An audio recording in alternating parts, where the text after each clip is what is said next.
मैं 50 साल से जी जी।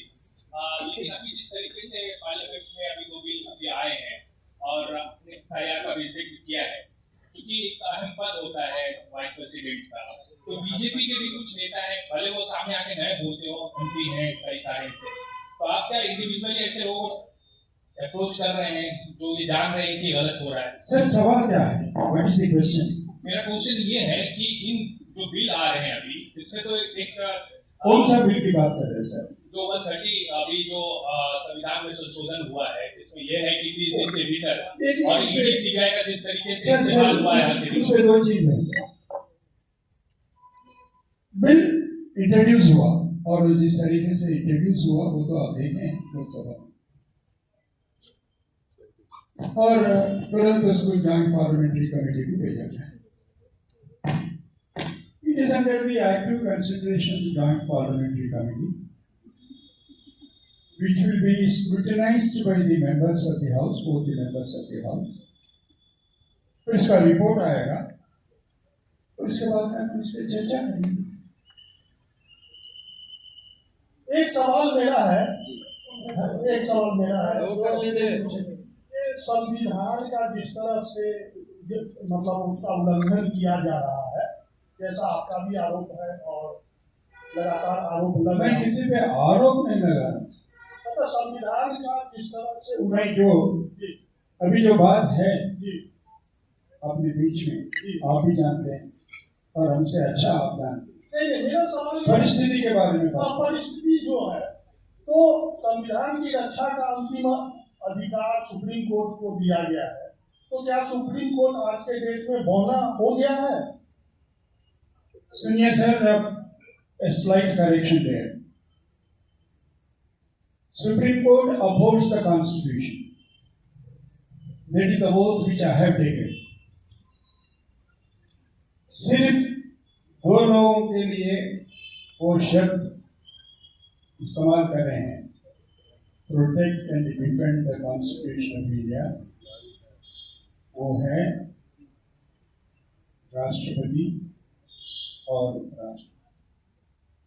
जहां तक स्टेट की सवाल है, सिर्फ राज्यपाल महोदय के पास।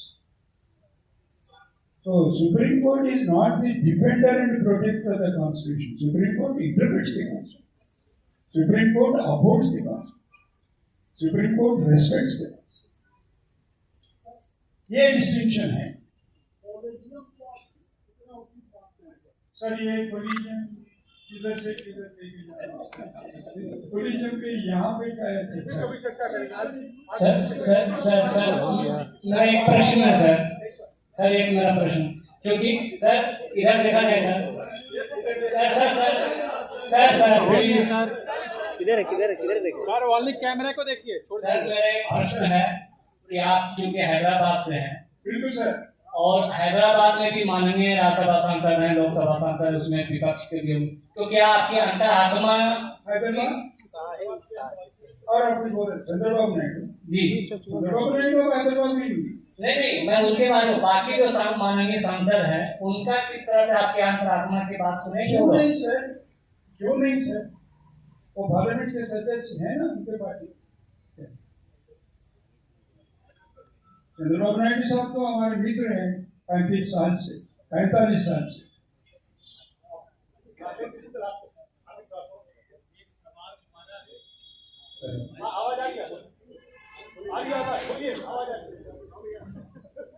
एक सवाल हमारा है, सवाल ये है, आप उन्हीं से लड़ रहे हैं जिन्होंने हेमंत सोरेन जी को गिरफ्तार करवाया था राजभवन से, पता है, राधा कृष्णन जी से। तो ऐसे में आपने जितनी भी बातें कही हैं संविधान से संबंधित या जिनके लिए आपने, ठीक है, जीत हार तो होती रही, वो जीत हार कोई मायने नहीं रखती है, हारने के लिए तो लक्ष्मीबाई भी हार गई थी, मैं इसे नहीं मानता।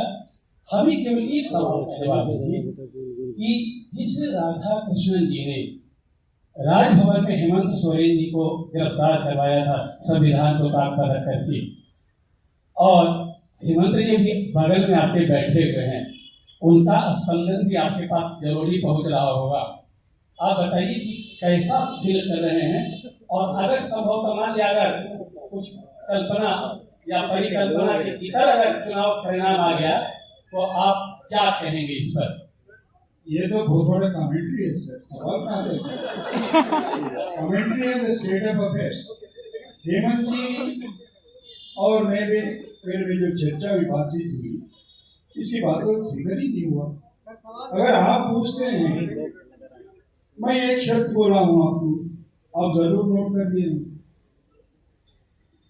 इसके जो भी जिम्मेदार है, including the high constitution functionaries, have to take the responsibility for infringing the dignity of Sri Hemant Soren conferred on him like any other citizen of India by the Constitution.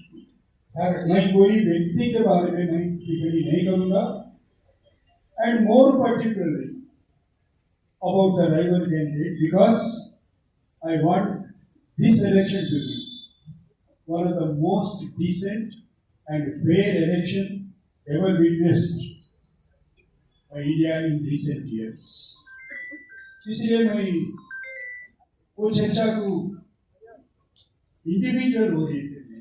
Sir, एक महत्वपूर्ण सवाल है जो आपसे हमेशा BJP ये सवाल कर रही है कि सलवार सूट का जो मामला छोड़िए उसका बात। Thank you sir, thank you very much.